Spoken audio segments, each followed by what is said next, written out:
Suportahan ng mga charity vloggers, Kalingap reactors na katuwang sa programa ni Kuya Val Santos Matubang. I-subscribe ang kanilang mga YouTube channel. Please subscribe. Ito Money Vlog.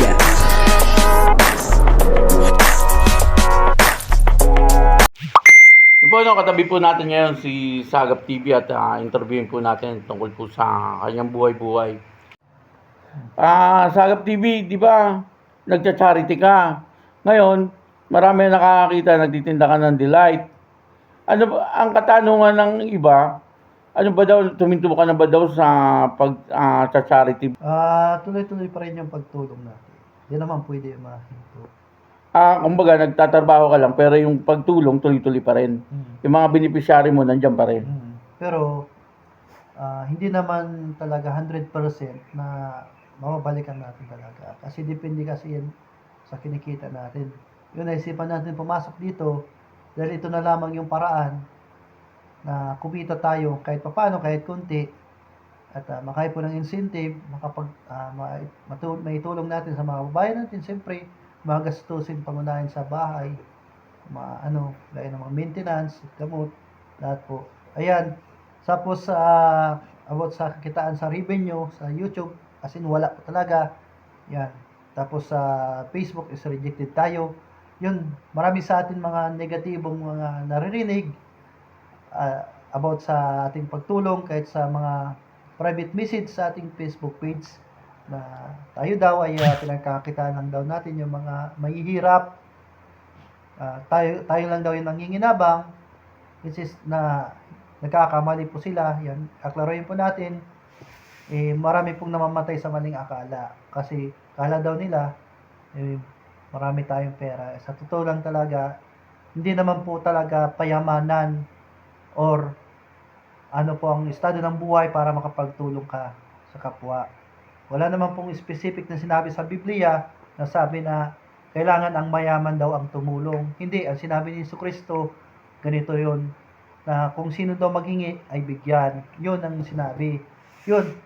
Kaya, naisipan ko itong talagang pagtitinda ng Delight. Yung sa mga, digit sa kaalaman, sa mga hindi pa po nakakalam ng Delight, ang Delight po ay parang Yakult. Yan. Take note po, hindi po tayo sponsor po ng Delight or anuman product. Ito po yung binabanggit po natin and explain po natin kung ano po yung paninda natin. Yan. Kaya araw-araw po natin yung ginagawang routine na yan. Nagpupisto ako doon sa Naga Central School, doon sa elementary. Pag uwian, andun po ako. Yan, sa gilid lang tayo, walang bubong. Talagang ano mo talaga yung init. Buti na lang, meron tayong sombrero. Yan ang nagsisilbi nating proteksyon. Bali ang nangyayari, nagtitinda ka ng Delight para mayroon kang may pantulong dun sa mga beneficiary mo. Yes. Parang ganoon. Kumbaga kasi wala ka na sinisweldo sa YouTube, may mga beneficiary ka, kailangan mo rin silang ipagpatuloy yung tulong mo sa kanila. Kaya nag-isip ka ng pamamaraan upang sa ganoon ay yung tulong na ibinibigay mo sa kanila ay tuloy-tuloy. Tuloy-tuloy. Sana mas maganda kung magkakaroon ka talaga ng sponsor para doon sa iyong mga tinutulungan, Kahit nga hindi sponsor or may manood lang ng marami yung kitaan natin sa YouTube, ibaon-bawin na natin yun, marami na tayong maitutulong. Basta importante mas marami manonood, lalo-lalo na kung hindi ni-skip yung ads. Kaya po nakikiusap po kami na wag po i-skip ang ads. Kaya para makapagtulong po tayo. Nung una po talaga yung nung panahon po yung ngayon iba po yung ngayon kumpara ngayon. Noon po talaga mostly na araw-araw po kami lumalabas. Nagcha-charity kasama ko dati si J. Brad. Araw-araw kami ni J. Brad pumupunta mula Naga hanggang Pili. Yun ang area po namin sa Pili area. Doon kila Kuya Buddy. Araw-araw kami may tinutulungan nung time na meron pa pong sumusuportang sponsor. Hindi po natin alam kung bakit nawala. No comment pa ako dyan kasi hindi ko naman po alam ang dahilan. So, nagpapasalamat pa rin po ako sa mga dating sponsors. Kahit papano, ay sila po yung naging tulay para patuloy po natin yung pagcha-charity at sunod-sunod po yung pang-ano natin. Yan sa mga sponsors naman po, Yan po yung mga binibigay nyo po, hindi po nadiretso po sa akin. Para po sa kanila yun.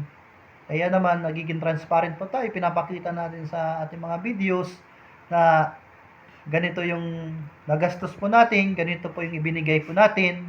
Although na marami nagsasabi na baka daw ginastos po natin yung pera, kukunti lang yung ibinila po natin ng groceries. Sa katunayan nga po is sa sobra po ng mahal ng bilihin ngayon, ultimum 5,000 pesos po is talaga kukunti na lang. Dito po yung presyuhan ng Pilipinas. Yan po ang realidad po dito. Kaya yung 100 pesos po rito, kakarampot lang talaga, baka asukal kape lang yung 100 Kaya sa sobrang mahal ng bilihin ngayon. Ngayon, ito na po yung ginagawa natin. Dito na tayo nakapokus sa pagtitinda ng Delight. Hindi naman po ibig sabihin na iniwan na po natin yung karir natin or advocacy sa pagtulong sa ating mga kababayan. Kaya sana naman po sa mga nag-message sa atin na hindi maganda, sa pinagkakakitaan lang daw natin yung mga mahihirap. At katunayan nga po, hindi po natin na sadyang o intention na sila gamitin. Kumbaga, ginamit natin ang social media para wala man sponsor, kahit wala na mag-sponsor, o hindi ko naman sinasabi huwag nyo akong sponsoran. Kahit wala mag-sponsor, sa views pa lang babawi na tayo.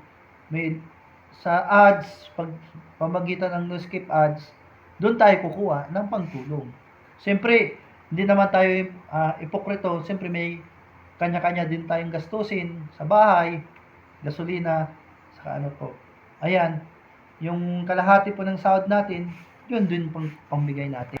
Di ang pinaka-purpose mo talaga kaya nagtitinda ka ng Delight. Yan ang pinaka-purpose ko. Para makat na yung mga beneficiary mo ay patuloy mong matulungan. Kaya yun po, no? Yan sa in-encourage ko po kayo sa mga gusto pong order ng Delight. Mag-message lang po kayo sa Facebook page natin sa Agap TV. Yun, no? Yung Delight po, pwede nyo rin po ipamigay sa mga gusto nyo pong ipamigay sa mga bata, sa mga matatanda. Kasi napakaganda po ng Delight. Hindi po ako sponsor ng Delight, Ako po itindero. Ang benefits po kayan is bukod sa may probiotic na nakakatulong mag-digest ng ating pagkain. Tapos pambawas cholesterol. Yun po, no? Nakarinig po natin si Sagap TV. At yun na, sabi niya, kaya nagtitinda siya ng Delight para yung kanyang mga beneficiary patuloy niyang matulungan. Kasi hindi po siya sumisweldo sa YouTube, ilang buwan na rin. Kaya ganun po, gumagawa po siya ng paraan para sa ganun. Kaya patuloy pa rin pong niyang mabigyan ng tulong yung mga kanyang beneficiary.